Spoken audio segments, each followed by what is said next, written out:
What they're selling is us. They're selling our future. They're selling our past. They are selling our history, our identity, and ultimately, they are stealing our power and making our stories work for them. The entire world has changed in the last few years. It hasn't gone far enough. The problems still exist. And in some ways, they've gotten worse. But we have made progress that would not have been possible if we didn't know what was going on.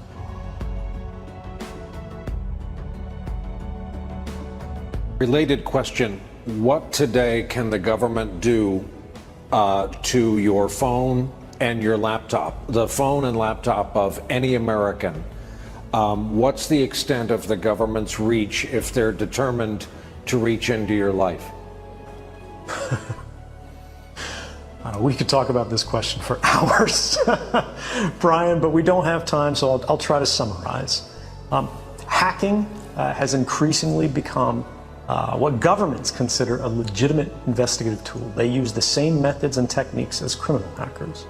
And what this means is they will try to remotely take over your device. Once they do this, by detecting a vulnerability in the software that your device runs, such as Apple's iOS or Microsoft Windows, they can craft a special kind of attack code called an exploit.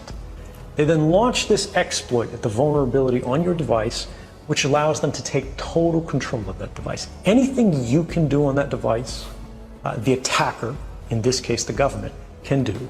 They can read your email, they can collect every document, they can look at your contact book, they can turn the location services on, they can see anything that is on that phone instantly and send it back home to the mothership. They can do the same with laptops. The other prong that we forget so frequently is that in many cases they don't need to hack our devices. They can simply ask Google for a copy of our email box, because Google saves a copy of that. Everything that you ever typed into that search box, Google has a copy of. Every private message that you've sent on Facebook, every link that you've clicked, everything that you've liked, they keep a permanent record of. And all of these things are available not just to these companies, but to our governments, as they are increasingly deputized as sort of miniature arms of government. What about enabling your microphone, camera? If you can do it, they can do it. It is trivial to remotely turn on your microphone or to activate your camera, so long as you have systems level access. If you had hacked someone's device remotely, anything they can do, you can do. They can look up your nose, right? They can record what's in the room. The screen may be off as it's sitting on your desk, but the device is talking all of the time. The question we have to ask is, who is it talking to? Even if your phone is not hacked, right now, you look at it, it's just sitting there on the charger. It is talking tens or hundreds or thousands of times a minute to any number of different companies who have apps installed on your phone. It looks like it's off, it looks like it's just sitting there, but it is constantly chattering. And unfortunately, like pollution, we have not created the tools that are necessary for ordinary people to be able to see this activity. And it is the invisibility of it that makes it so popular and common and attractive for these companies. Because if you do not realize they're collecting this data from you, this very private and personal data, there's no way you're going to object to it. What about the public attitude held by millions of everyday Americans? All I've got on a computer is pictures of my family, CCTV cameras that are prevalent in a ton of American cities and overseas capitals. Those cameras are your friend if you're innocent and have nothing to hide. Well, I'd say that's very much what the average Chinese citizen believed, or perhaps even still to this day believes. But we see how these same technologies are being applied to create what they call the social credit system. If any of these family photos, if any of your activities online, if your purchases, if your associations, if your friends are in any way different from what the government or the powers that be of the moment would like them to be, You're no longer able to purchase train tickets. You're no longer able to board an airplane. You may not be able to get a passport. You may not be eligible for a job. You might not be able to work for the government. All of these things are increasingly being created and programmed and decided by algorithms. And those algorithms are fueled by precisely the innocent data that our devices are creating all of the time, constantly, invisibly, quietly, right now. Our devices are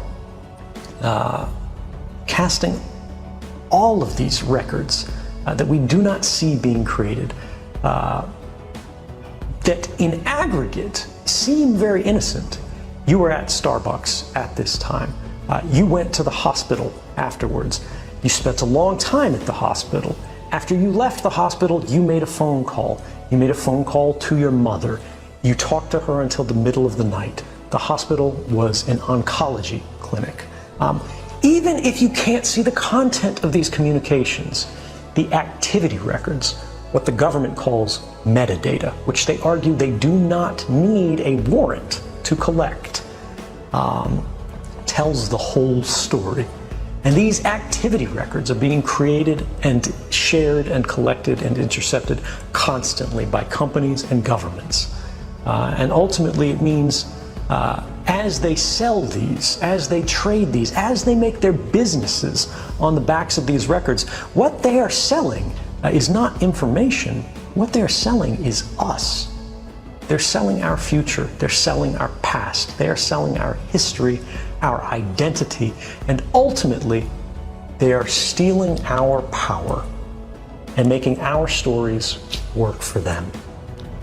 What devices do you use in your life now, and have you accepted the notion that you are watched rather constantly? Well, probably every intelligence in the world is definitely targeting me and trying to learn anything they can, just as they did with Jamal Khashoggi, in regards to what are my plans and intentions. I try not to make that easy for them.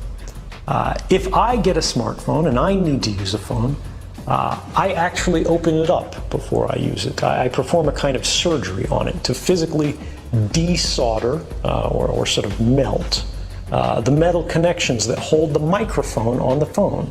And I physically take this off. I remove the camera for the phone, and then I close it back up, I seal it up. And then if I need to make a phone call, I will attach an external microphone on it. And this is just so if the phone is sitting there and I'm not making a call, it cannot hear me. Now this is extreme. Most people do not need this. But for me, it's about being able to trust our technology.